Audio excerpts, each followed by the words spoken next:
No, we like to tailor it to help. Hey, everybody. Welcome to Explain Strange, a podcast where magic, mystery, and the craft collide. Join us as we explore the ancient art of witchcraft from its roots in folklore to modern day practices. Whether you're a seasoned practitioner or simply curious about the mystical world, each episode will guide you deeper into the realm of spells, rituals, and the untold secrets of the witching world. Grab your wand, light your candle, and step into the circle. Your magical journey begins now. The views and opinions expressed on this podcast is solely of the creator, host, co-host, and guest, and may not necessarily reflect the views, thoughts, and opinions of the listeners and viewers. Viewer discretion is advised. So you guys may be wondering, where am I at today? Because it's a little bit different view than normal. So today we are at a metaphysical shop in Mount Airy, North Carolina. And I'm here and I'm going to speak to Christy Boyd.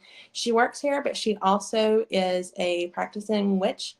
She's going to share her thoughts and takes on how it's affected her life and how she uses it every day, and also about metaphysical and how it can help you. So, Christy, come on in.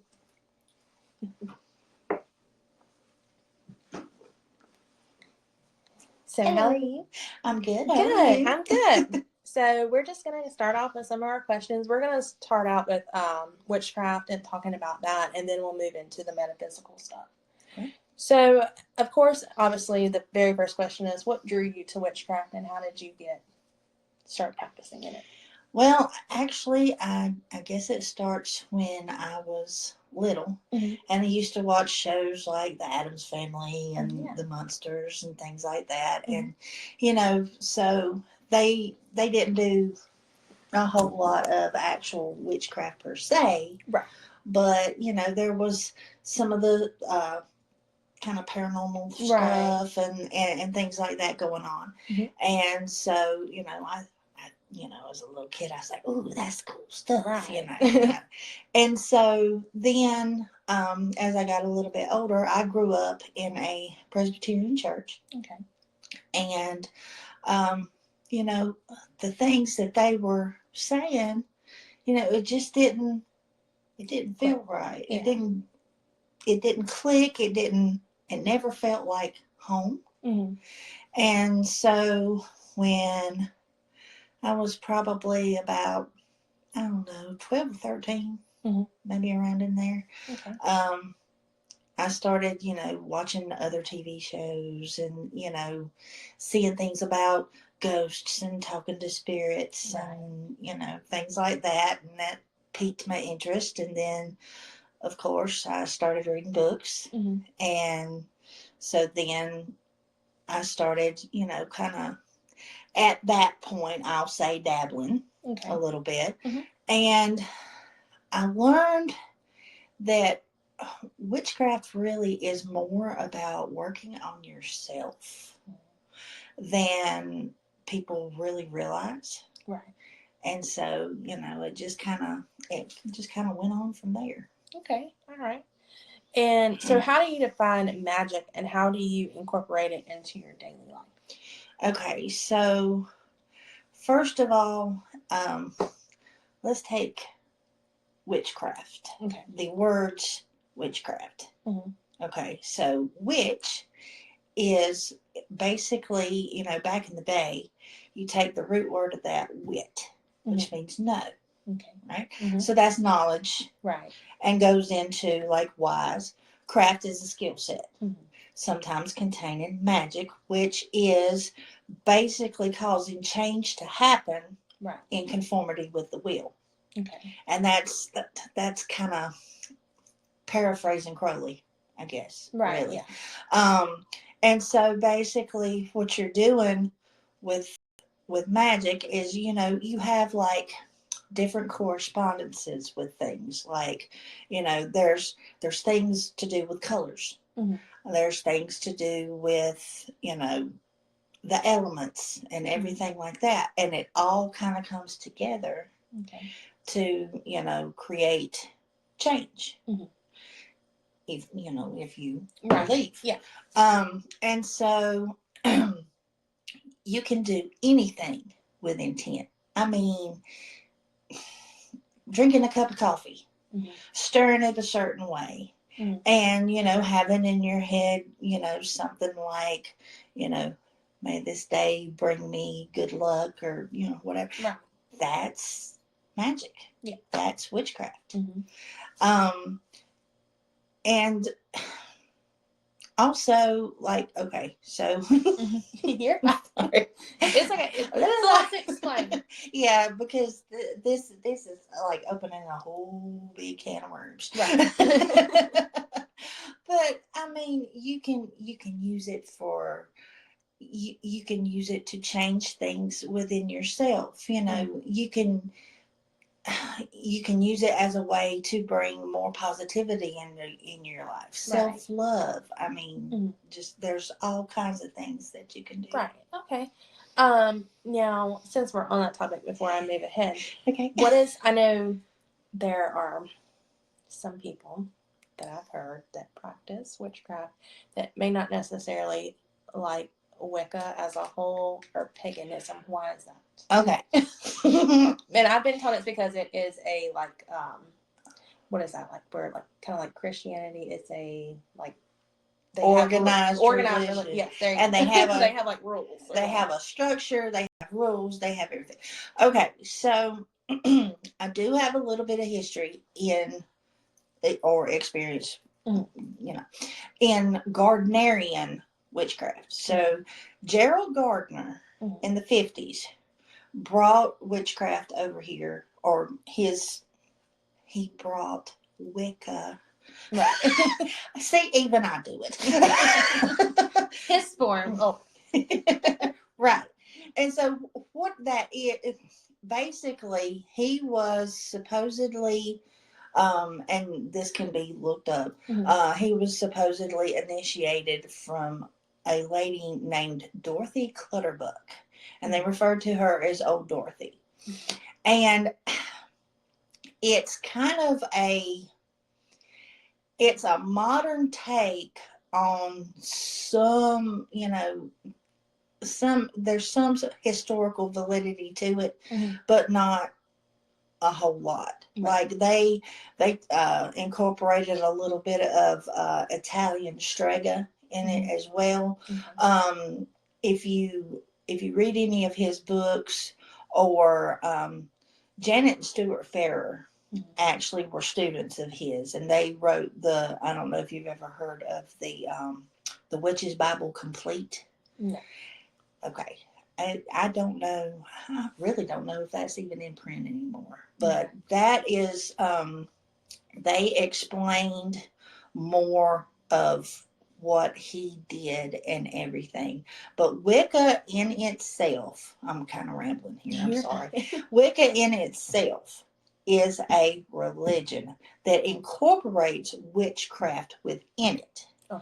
But Wicca and witchcraft are two totally separate things. And there are some people who use those terms synonymously, but there are people out here that will actually say you can't call yourself a witch unless you're following the threefold law.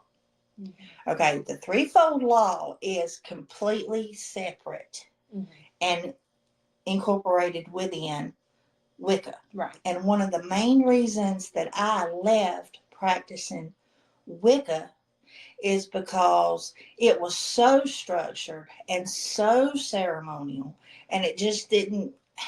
I was paying more attention to getting the wording right and getting all the things right. Right. And it just zapped the magic plumb out of it for me. Mm-hmm. And so, and following it basically how they want you to, not make it. Yeah, exactly. You have a set of, you have to cast a circle. And for those of you that don't know, the circle is like a circle of protection or whatever.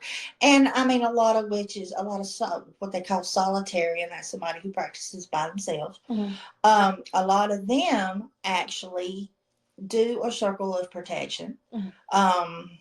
I do it from time to time. Sometimes I'm more, okay, so I'm descended from Appalachian people, folk people, and you pretty much grabbed what you had on hand and did things quick, fast, and in a hurry, whatever, and so you still need to protect yourself, but sometimes protecting yourself can be as simple as just like imagining yourself with either white light surrounding you or putting yourself in a bubble. Yeah. They used to call me a bubble witch on some of the forums and stuff. Oh, we need protection. Put them in a bubble. Right. I mean, so right. I mean, one thing about it, the beauty of witchcraft in general is that you can take it and tailor it to whatever you want to do. It's your craft. It's your skill set. Mm. Yeah. And so that's one of the misconceptions. You don't have to follow everything that you see. Mm. When you read, and I'm not saying don't read a book. Right. Yeah. But when you read a book, you don't have to come in and think that, you have to buy all the magical implements. You don't have to spend $300 on a double-edged knife and all this stuff. And I mean, when you're doing the circle, right here's all you need. Mm-hmm. I mean, it's nice to, be able to have the things. And some people work a lot better with that. Right. With something to actually focus everything on. Mm-hmm. And that's where like wands and even, crystals themselves come in. It's a way of focusing the power. Mm-hmm. Or, Right. Yeah. Okay. Now, can you explain some of the different types of witchcraft, such as like green? I know we spoke a little bit on hedge earlier, but if you're not too familiar with that one, can you explain some of the other ones that like fall within that? Okay. So like, for example, green witches. Mm-hmm. Green witches usually use primarily herbs in their practices. One thing, this is kind of going back, but it all ties in together. Okay. One thing, not all witches use magic. Some witches just use the knowledge that they have to heal, right, or, like I said, bring about the positive changes and stuff. And a green witch is going to use primarily herbs, essential oils, okay, things from plants. Okay. And that's what we mean by green. Okay. Sometimes you have energy witches. And they are going to use just primarily energy is one of those things where it's neither good nor bad. It just is. Right. And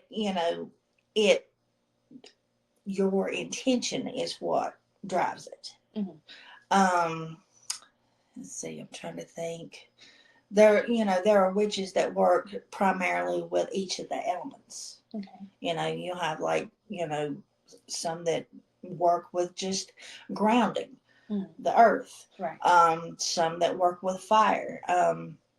And what I mean by working with fire is there's actually like types of what they call scrying. Mm-hmm. Which is where you're seeing shapes and images in something. Right. Some people use mirrors, some people use crystal balls, some people use fire. Okay. Or the clouds. Mm-hmm. So, okay. Yeah. All right. Now, I know some people say that you have to choose. Do you want to be of the light or more on the dark side? Does that come from like Wicca, or can you do both? Okay, like I said, energy is neither good nor bad. Right. And the knowledge that you have is neither good nor bad. Right.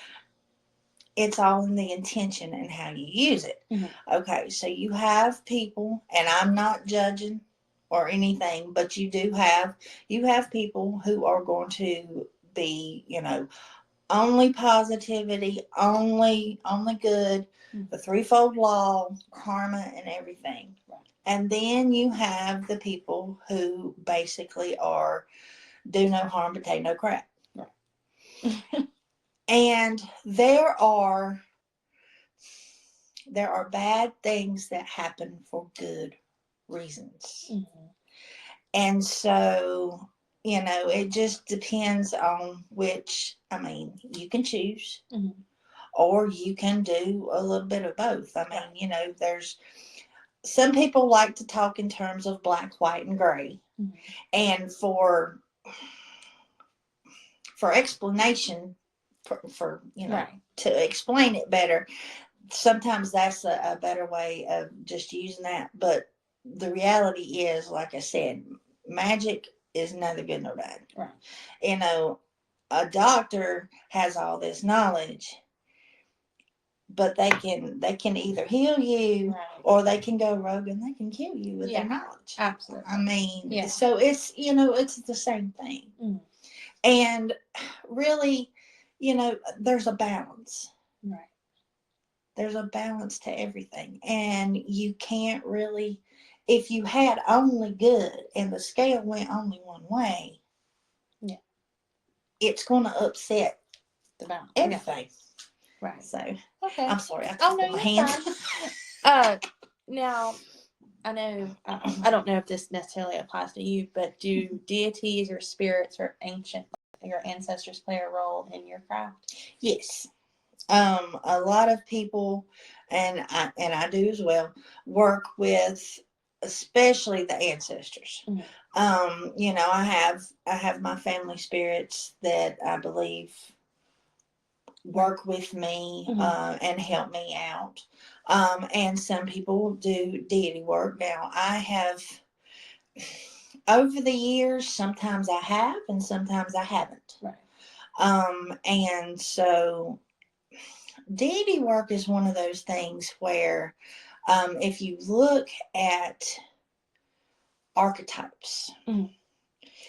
then you can either, some people practice in a way that they feel that the deity is separate from them. Mm-hmm.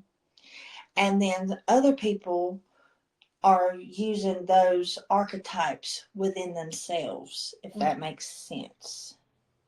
It's like, how do I want to explain it? It's kind of like bringing, okay, for instance, let's just use, I'm sorry, we're going to use Loki as an example. Okay. All right, so that's a very misunderstood deity for one thing. But he he's the bringer of chaos. Okay. But yet he's really quick-witted and he gets you out of the chaos. Mm-hmm. All right, so you can either see him as a separate deity, or you can bring those things within you. It's kind of like, for lack of a better way of putting it, it ends up being kind of like, what would Loki do in this situation? Mm-hmm. And you bring that quick wit to get Right. yourself out of a jam. Mm-hmm. That kind of thing. Right. If that makes Yeah, sense. that makes sense. Yeah, it does. Now, what is your approach to creating and working with spells? Do you believe intent is the most important? Yes. Your intentions drive the spell to work. Right. And this is where also, like, certain correspondences come in. And I guess we'll bring the crystals into it. Okay, so like, this is rose quartz. Mm-hmm. And this is primarily used for loving feelings, the love between friends, Right. bringing more love into the world itself, Mm-hmm. or whatever. And you basically, you'll have a crystal or whatever to work with. Sometimes, like I said, props. Mm-hmm. Right. They really do help. And so there are, in the metaphysical sense, there are certain properties like I said, that the rose quartz has, and there are different vibrations. And some people who are sensitive to the vibrations of the stones can actually hold a piece of rose quartz in their hand and feel the loving feelings wash over them. Right. This is also used not only, and I'm not talking about love spells. Right. A lot of people believe, I myself included, that you don't mess with free will. Right. And even the ones that don't follow the threefold law, there are still things that they will not do. Mm-hmm. And you can bring more loving feelings to yourself, because it's kind of like attracts like. Mm-hmm. And so if you love yourself, Right. then more people. Yeah, that's what I tell a lot of people. Like, you have to love yourself before you Exactly. can really love anybody, or they can love you. Mm-hmm. So, and that's a lot of what witchcraft involves, is working on yourself. right. Yeah. A lot of people come to it from, a lot of trauma in their life. Mm-hmm. Also, something called religious trauma. Mm-hmm. Feeling that, they're wrong for thinking certain things or whatever. Right. And that's really not the case. Yeah. And so, you're working on yourself. You're working on your own mindset. And a lot of it has to do with self-love. Mm-hmm. Right. Okay. Let's see, what was my next one? Let's see. So, how do you navigate both skepticism from not only within yourself but others? So, well, a lot of skepticism and negative thoughts toward witchcraft or paganism in general comes from a lot of misunderstanding. Right. People just don't know, and they fear or go against what they don't know. Yeah. And so, a lot of times, you can explain it. Spells are like prayers with props. Mm-hmm. And sometimes that's how I'll approach it. Some people that come towards you, or, are like, some people look at you and they'll be like, well, wiggle your nose and make something happen for me. And that's really not how that goes. Right. Yeah.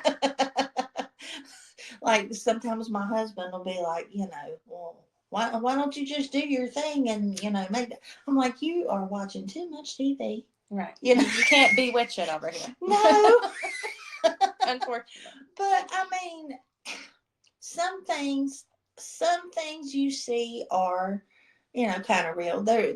A lot of the TV shows now are doing a little bit better. Right.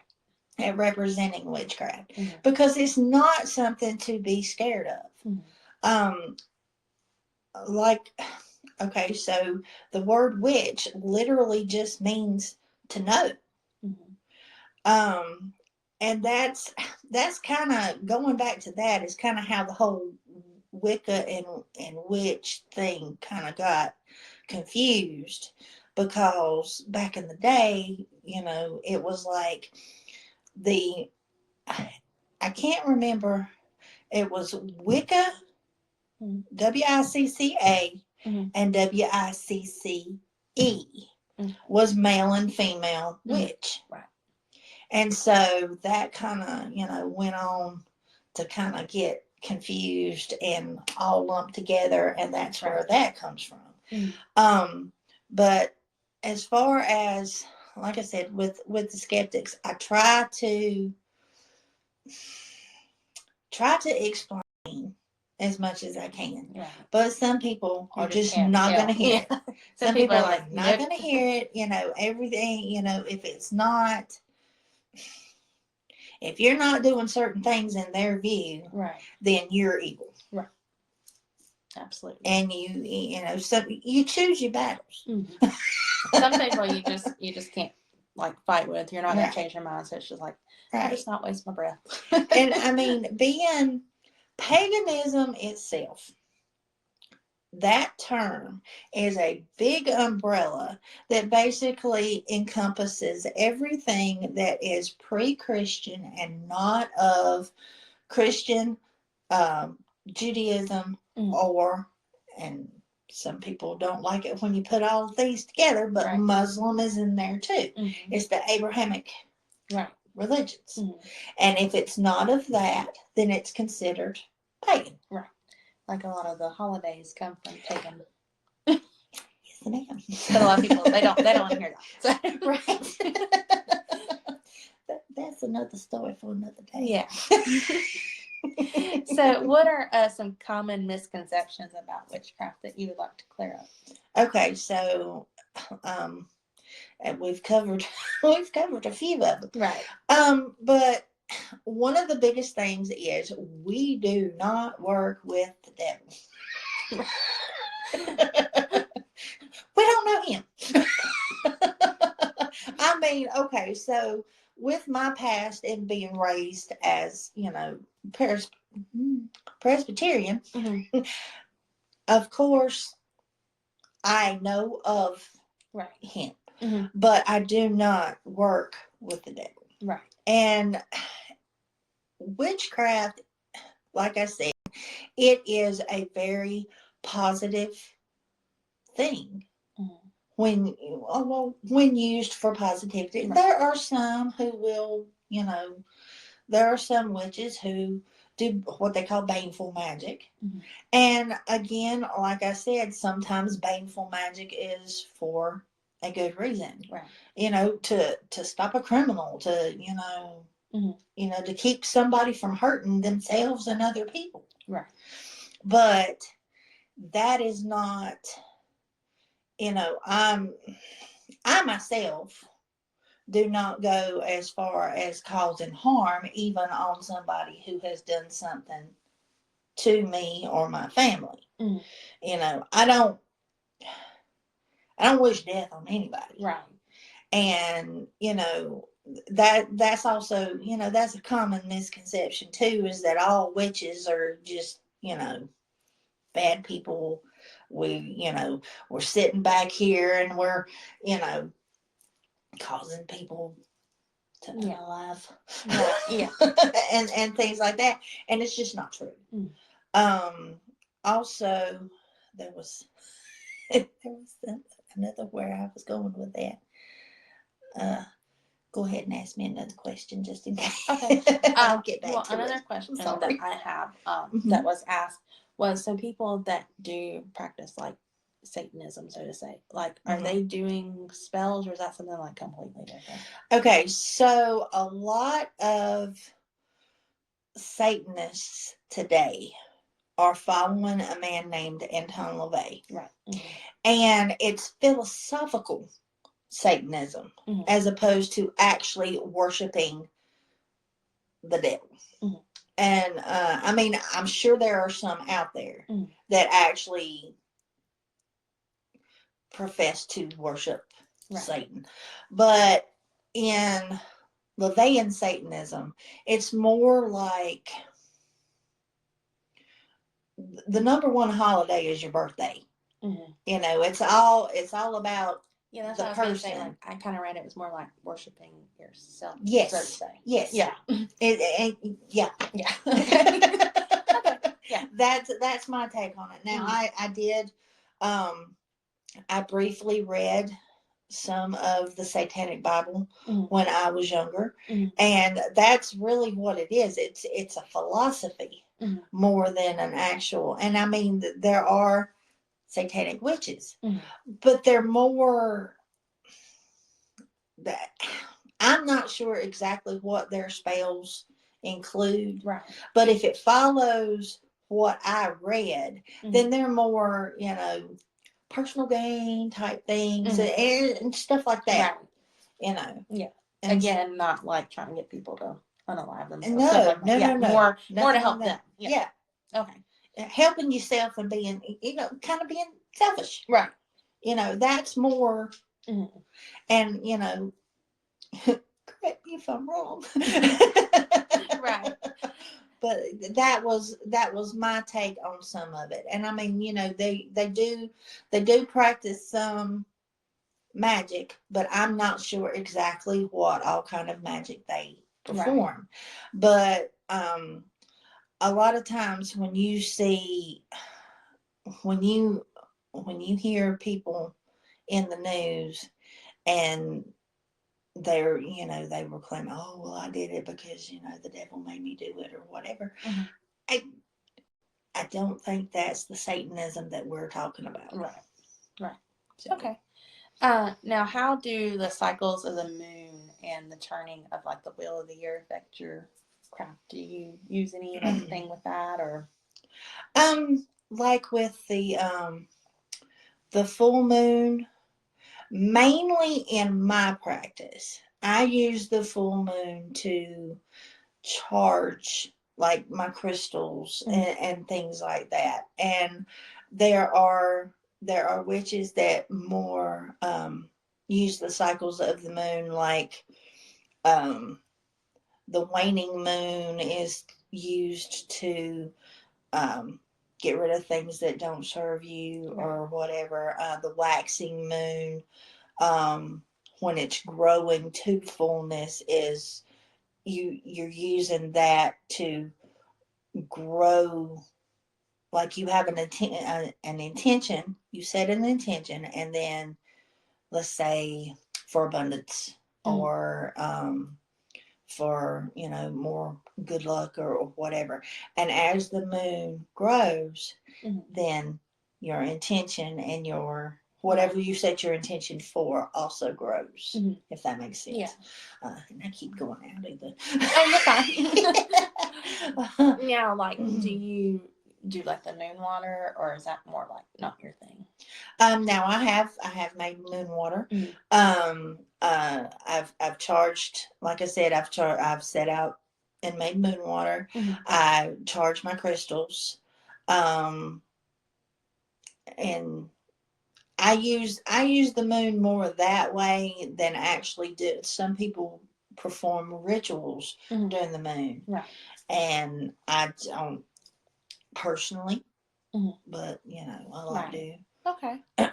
Now, how do you work with the herbs and crystals and other natural elements?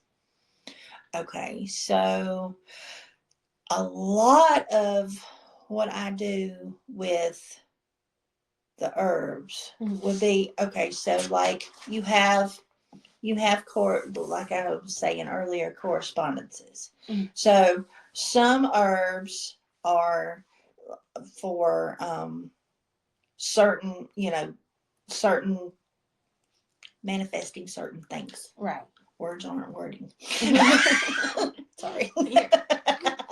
But like say for instance, bay leaves are good for wishes Mm-hmm. and things like that. And then you would take like a bay leaf, write your wish on it, Mm-hmm. and then you could burn it. Mm-hmm. And then it's said that the your intention then goes up to the universe, Right. or whoever your deity, Mm-hmm. whatever your higher Right. power is. And not everybody, just as an aside, not everybody works with deities Right. at all. Mm-hmm.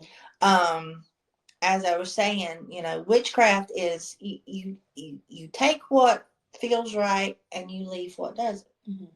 and you tailor it to however you want to do it. I use essential oils, um, the same way I would use the herbs. You can use certain oils to dress a candle, Mm-hmm. and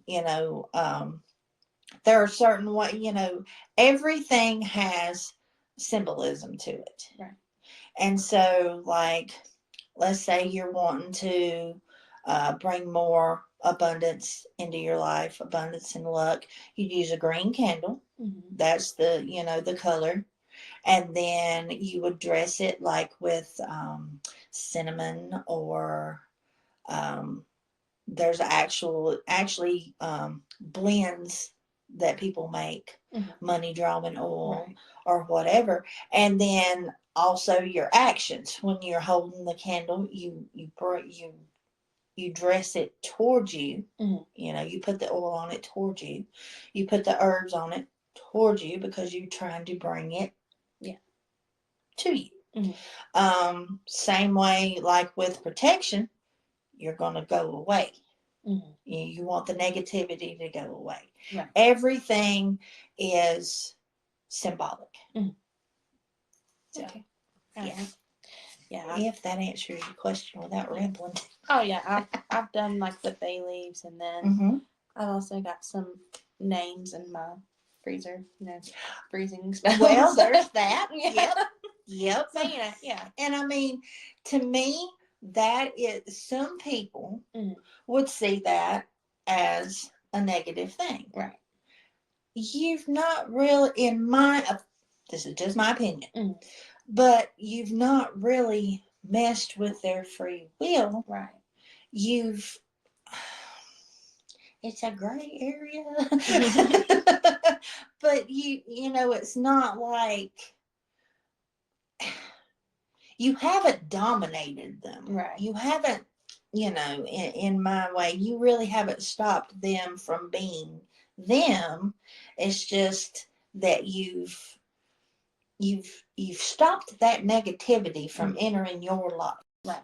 You've set a boundary. There's nothing wrong with setting boundaries. No.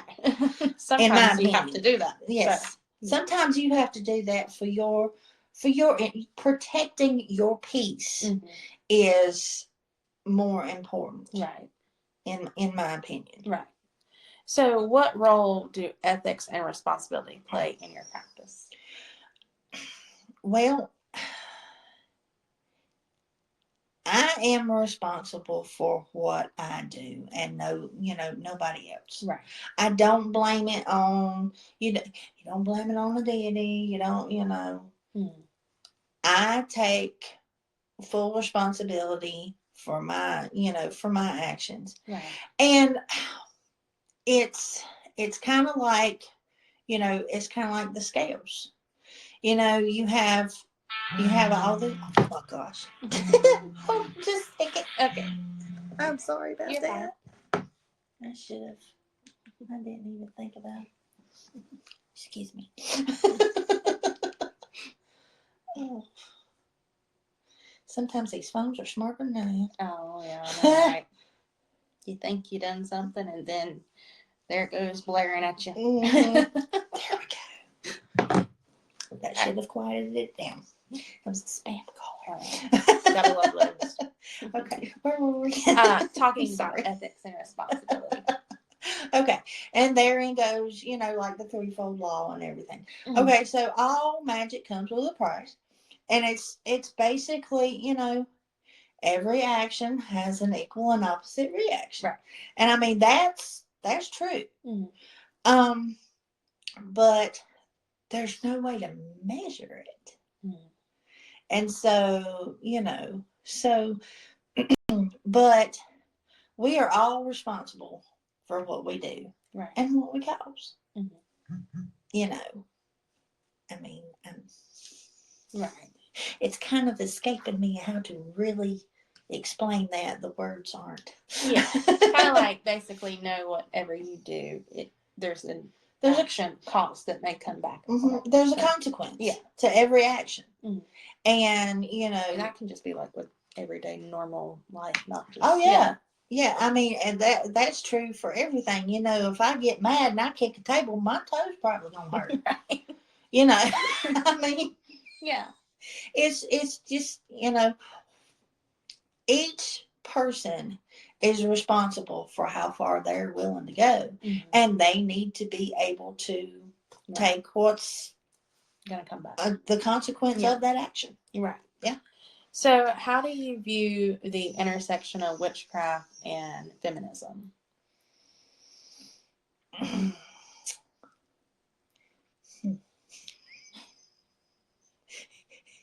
You ask the hard ones, don't you? Well, again, balance. Mm-hmm. There are some who believe that it's all the goddess. Mm-hmm.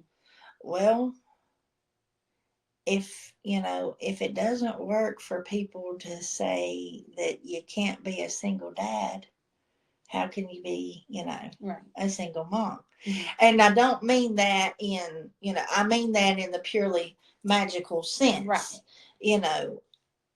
You have to have, I believe that, at the very least, the goddess has a consort. Mm-hmm. And so I don't believe in cutting men out entirely. Right. There are male witches. Mm-hmm. And that's another thing. Warlock is not necessarily a good term. Mm-hmm. Warlock means breaker of oaths. Mm-hmm. So instead of witches and warlocks, it's, in my opinion, Mm-hmm. better to say female witches and male witches. Right. But you have, there is a big movement in witchcraft and uh, even some forms of Wicca. And they totally cut the men out, and it's all women, and it's all about femininity, and that's great. But I still believe in Right. balance. Yeah. So Yeah, that's a yeah. good one. So who has been your biggest mentor or role model with your craft? Or did you just kind of take a little bit from everybody? Well, I kind of take a little bit from everybody. Mm-hmm. And when I was younger, it was, it was kind of up in the air. Like I said, I took a little from Gardner. I'm not going to say I didn't. Mm-hmm.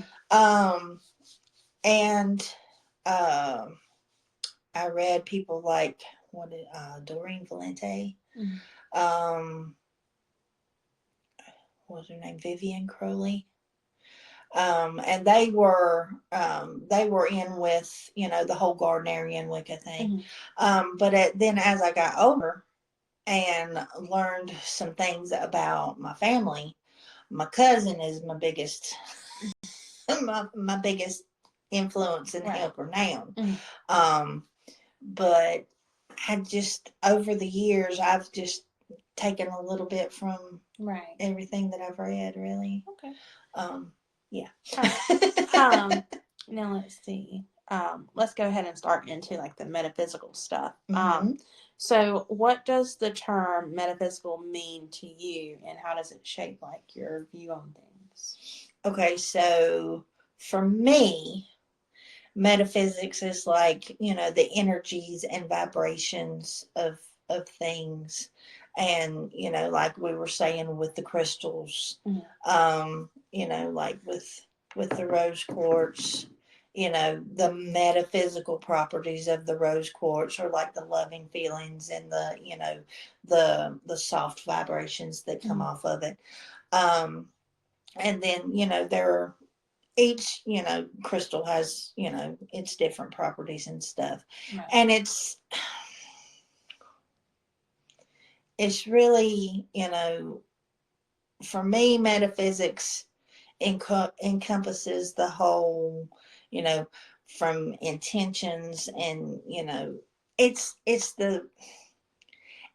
physics, but yet it's the physics that you don't see with the naked eye. Right. If that makes any sense. And that's pretty much what it means to me. Okay. And in my daily practice and things like that. Okay.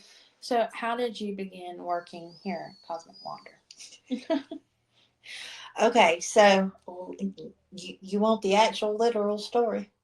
Yeah. It's kind of funny. All right, so literally, me and my sister were at the skating rink with our kids, right? And the kids were out there skating. My son's a little bit older, and he was watching my little niece, her daughter, and I'm sitting there just piddling around on my phone. Mm. And I don't know why I did it because there's no metaphysical stores in Mount Airy. Mm. I mean, you Yeah. know. But I'm just like metaphysical stores near me on Google. Blah, blah, blah. And all of a sudden, there it is. And I looked at my sister and I said, "Oh my God, we're in trouble." She said, "What?" I said, "There's a witchy store here." And then that day, when she was going to close, at like 5 or 6, we were leaving early from the skating rink, and I was like, "I'm going over there." Mm.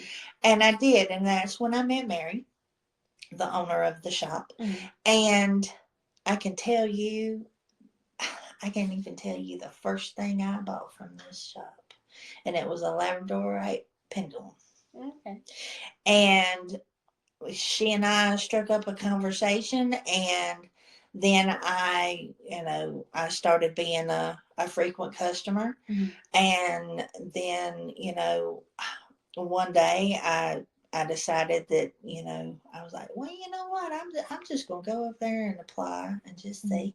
And I talked to her, and at that particular time, it didn't work out. The schedule, there was some scheduling difficulties. My availability wasn't Right. what she was looking for. Mm-hmm. But then a little bit later, a few months later, I got a phone call one morning Mm-hmm. to meet for coffee. And the rest, as they say, is history. Oh, nice. Yeah, I did not know that there was a store like this here. I was actually searching because when I worked for Harley, we did I would work for marketing. Mm-hmm, And so we actually had an event, and it was the Gay Pride event that we went to downtown. uh-huh. And where we were at, we were kind of close to the metaphysical store that used to be there. Mm-hmm. And I went and I looked, and they just didn't have the same vibe as y'all have. So, Oh. so I was scrolling through more, and they were seemed further and further away because I live in King. So, and then Right. I found this, and I was like, okay, well, I'll go. And the first time, come, I was like, yeah, this is, they're friendly. Y'all don't ask, like if somebody has a question, y'all don't act like, oh, well, you should know that. What are you doing here? Yeah. That was basically kind of like the vibe from some other places. Yeah. And I mean, I myself, when I was first starting out with this, there was a couple of shops one in Winston. Mm-hmm. And I mean, I learned a lot there, but it just, I don't know. There are different vibes in different places, and some people, uh, and I mean, I'm not trying to bash anybody, but sometimes it's almost like it's just a job. Mm-hmm. They're in there for a paycheck, and or whatever. Right. And we try here, not to be that way. Everybody that works here, either practices or has some form of knowledge or whatever. We all have different things that we bring to the table. Right. And to me personally, it's more than just a job. I mean, I love when somebody comes in and I can say something to them and you can just see it click in their head. And it's very hard in a community that we live in to find people of like mind. And that's why when I first started, when I realized she was here, it was, I was like, oh my gosh, there's a community here that I had no idea. And so metaphysical shops are a great place to find people of like mind and to know that you're not alone. And so we try to make this a safe space. For for whatever branch you might be in. Right. And that was another thing, you have stuff here for everybody, if they want to practice more, dark or light or whatever. You have stuff for everybody.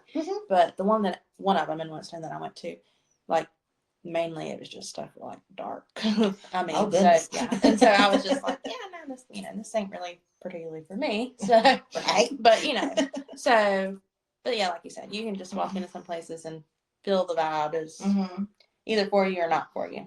So, and we try to cater to everybody from the collector to the practitioner, right, and everybody in between, and all. Yeah. For lack of a better way of putting it, all shades. Yeah, exactly. All shades of magic. So, what do you think happens after we die, and how does your metaphysical understanding influence your beliefs about the afterlife? Wow. That's a big question. For me, I do believe in reincarnation. I believe that I am right here speaking to you, in this body on a temporary basis. And energy, right, and that's where metaphysics comes in. Energy will, the soul or whatever, however you want to put it, will leave this body, right, and travel on. And I don't believe that we ever truly cease to exist. We'll right. just change form. And, right. Yeah. I understand that. Now, speaking on reincarnation, do you believe, I know you said that you believe we don't ever cease to, like, stop existing, but do you believe that each time you come back a little bit better, like closer to being like maybe like say higher class, like lots of money, some people believe that. Well, I think each trip back here is to learn different lessons, right? And there probably does come a point to where you stop traveling. I think you still exist, but you may not come back to the earthly plane. Right. Now, I don't believe, the way I believe, it's not necessarily going to be better each time, but it'll be different. Right. Depending on how many lessons you've learned and how many, for lack of a better way of putting it, how many mistakes you've corrected. And so if you look at it that way, then the goal is to eventually stop traveling. Right. And so I haven't completely made up my mind as to what I believe is there a last trip? Right. Or do you still keep coming back? I'm not sure where I stand on that. I'm still developing my theory, so to speak. Now, do you believe that each time you come back as, like, say, a person, or do you believe, like, you can turn in, like, say, to an animal? I mean, I'm kind of on the fence with that one. Because, I mean, I really don't think it's inconceivable that you could come back as an animal, because I'm going to say that I have met quite a few animals that have very human personalities. So I really don't think it stops in human form. Or it is at the very least a conceivable possibility that we could come back as animals as well. And I also believe that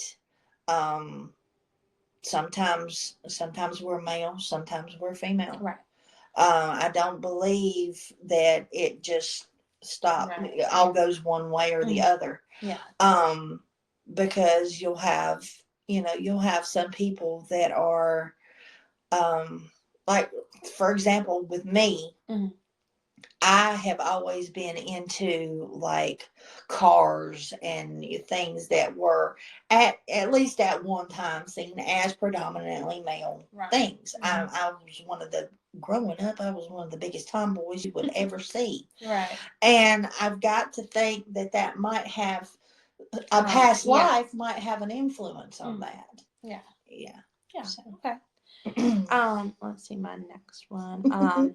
So how do practices like meditation, visualization, or like astral projection, like fit into metaphysical experience? Okay, so meditation, meditation is a good form of grounding yourself, and it helps to, how do I want to put this? It helps you to focus better, and helps to focus your intentions, your energy, your manifestations that you're trying to do.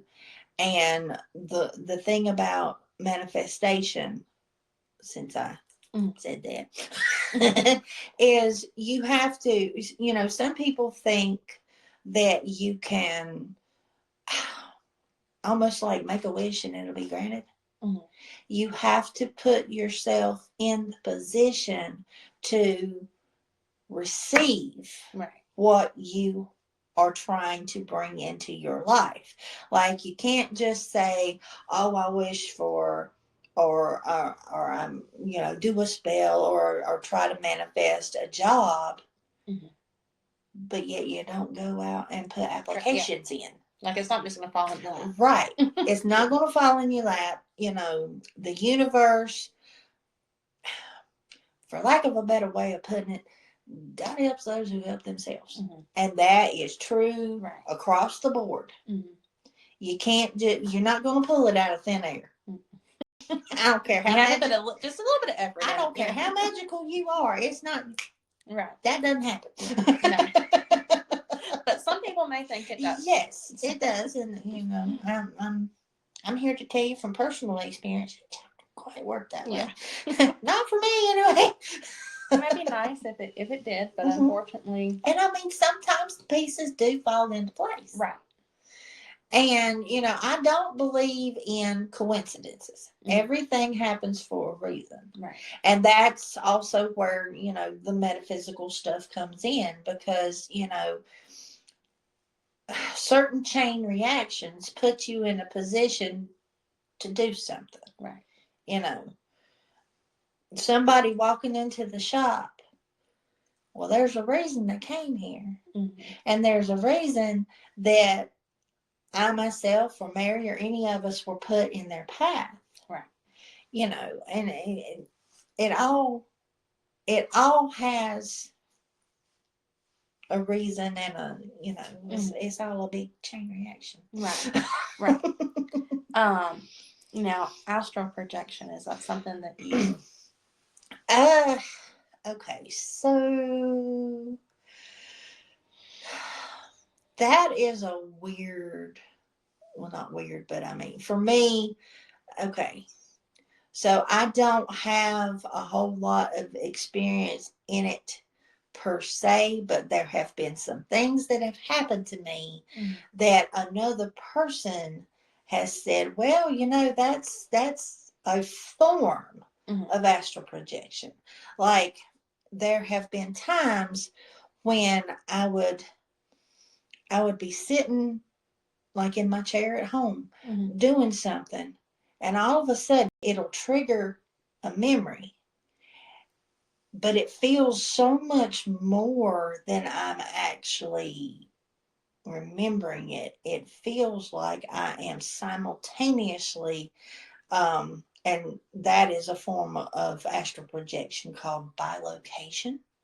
And it's like you're in two time frames at exactly the same moment. And it's so real that it's not a dream. Right.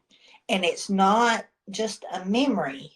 It's like you are physically there in two locations at the same time. And that has happened to me on several occasions. Okay. And it's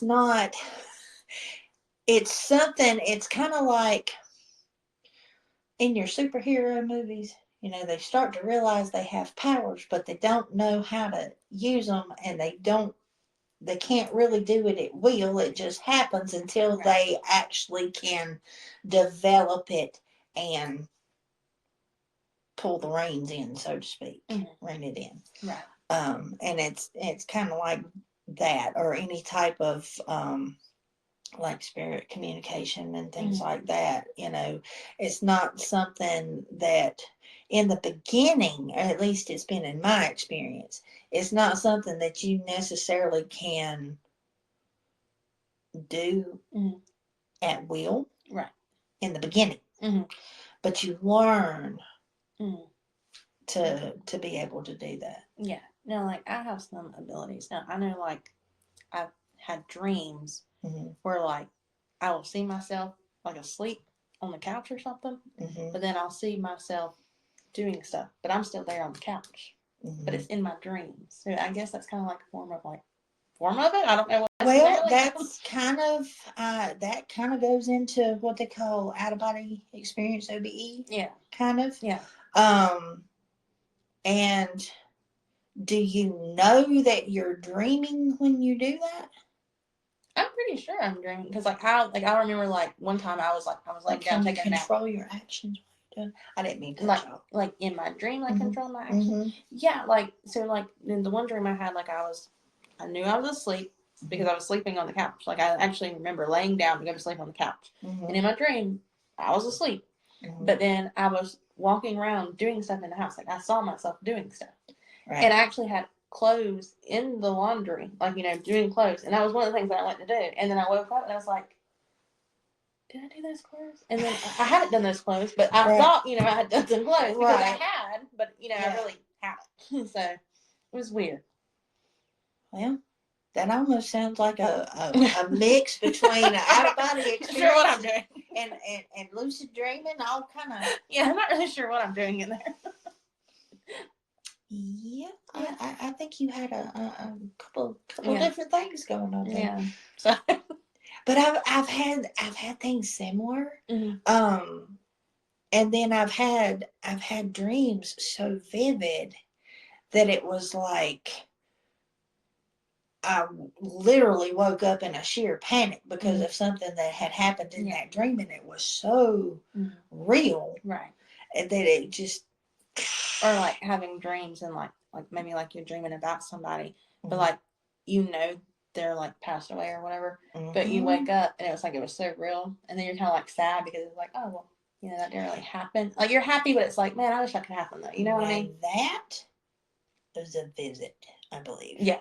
Well, that's how I do a lot of my like medium work is like through my dream work. Yes. So like and I have a lot of spirits that like visit like through my dreams. Yeah. Now I do have like physical, like where I can see spirits here and there, whatever. But it seems like most of my stuff comes through like dreams. Yeah. So I have dream visits, and for me, it's more. I don't necessarily see them, but I sense them, and I can. There will be times when, like, for example, you and I would be talking, and then all of a sudden, something will, a phrase or something will come out of my mouth, and the person I'm talking to, like, for example, you would be like, oh my gosh, my grandma used to say the same thing. And yeah, no, I remember really believe when I was working over at the Harley place, and my grandfather had passed away, and we were supposed to have an event that day, but I went over there and told them that like I couldn't, do the event.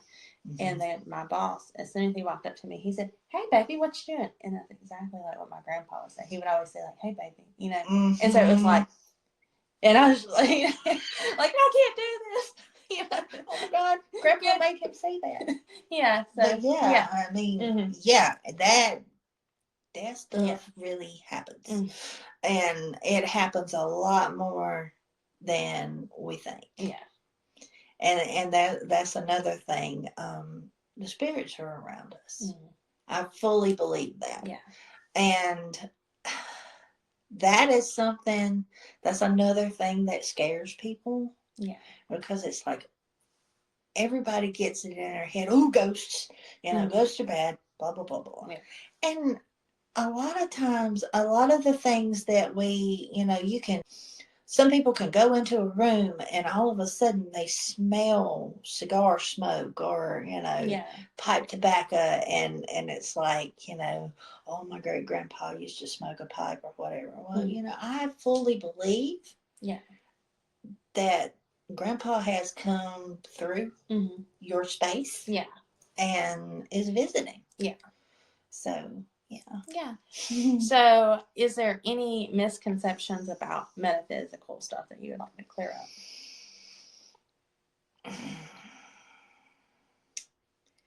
Well, um, I'm not sure what all misconceptions are really Right. out there Mhm. on that as a particular thing. Right. So I'm not really sure how to speak on that. Yeah. I'm not really sure if there's really any on that. I think that might be more like within, like, well, like you said when we were talking about witchcraft, because these stores are used or whatever. So I think it's kind of like not really per se metaphysical in a whole. It's more like Right. what people are coming here for or whatever. Well, Potentially, I guess. well, you have people that come in every once in a while that are like, oh, well, I can't believe that you think that there's energy in that rock, or I guess is that kind of what you're? Yeah. And you know, to me, it's like, how can there not be? Mm-hmm. There's, to me, I just, it just is. Yeah.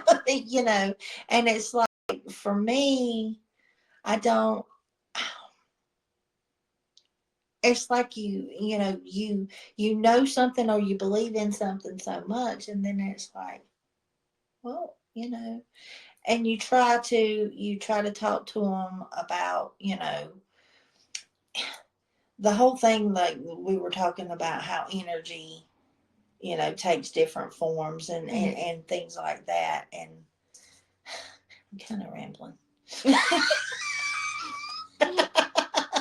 It's like So, yeah. a big umbrella, like a It big. Just we is. go on and on and on about. I mean, Yeah. there's so much stuff. So I mean, like, really though, like there is, like, there's just so much. And there's stuff. so many rabbit holes that all of this Right. could go down. Mm-hmm. And then when you go there's so many forks in the road, as so to speak, and you go this way, and then you think that you're at the end of it, and then all of a sudden there's a crossroads, and it can go this way, and it splits this way, and then this one splits this way, and I mean, it's Well, my last question that I have for you, because we usually do about an hour or whatever. Okay. Can you share the significance that symbols or sacred geometry or like numerology plays? Well, If any, or is it more like if that's what the person specializes in, like if that's their thing? That is, some people specialize in numerology, and the whole thing about like repeating numbers being like angel numbers, Right. or divine numbers, or things like that. There's power in numbers. Right. There's power in shapes. And I can't really speak on each one specifically, but it all kind of goes back to correspondences, like we were talking about. Right. And like there's one lady, her name is Glennis McCants, and they call her the numbers lady, and she used to be a guest on a talk show that I used to listen to. And she believed that, like, the number 8, if you look, That's so funny because that's my favorite number. Like, you bring that up. Well, her thing about the number 8 was take the number 8 and put it in your wallet, and it would help draw in money. And if you look at the 8 and put it on its side, it's the symbol for infinity. Yeah. And so Yeah. And she believed in, numerology goes into where certain numbers, like I said, mean certain things, even in like like your birth date. Mm-hmm. The numbers that are significant to you actually correspond to, it's kind of like astrology, Mm-hmm. where the signs kind of Right. predestine you to be a certain way. Mm-hmm. Like certain things like your life path number Mm-hmm. kind of dictate how you're going to be Right. in your life. Mm-hmm. Okay. If that makes sense. Yeah. Well, we have definitely covered a lot, and there's definitely lots more that we could cover, like I said, but we would be here probably days. Mm-hmm. So we would have to do different segments. Yeah, definitely. So, but I definitely appreciate you letting me come here and do this, and Mary, I appreciate her for putting me in contact with you. So I'm glad that y'all wanted to do this. So I'm going to go ahead and do the outro unless you have anything else that you would just like to add. I think we've... Okay. All right. Well, thank you guys for joining us on this magical and metaphysical journey today. Whether you're exploring the mysteries of the craft or diving deep into the realms of consciousness, energy, we hope you find inspiration and insight. Remember, the path of witchcraft and spirituality is a personal one. Trust your intuition, honor your practice, and keep seeking the magic. Be strong, your energy aligned, and your journey filled with light. Stay enchanted and curious. All right. Thank you guys. Thanks.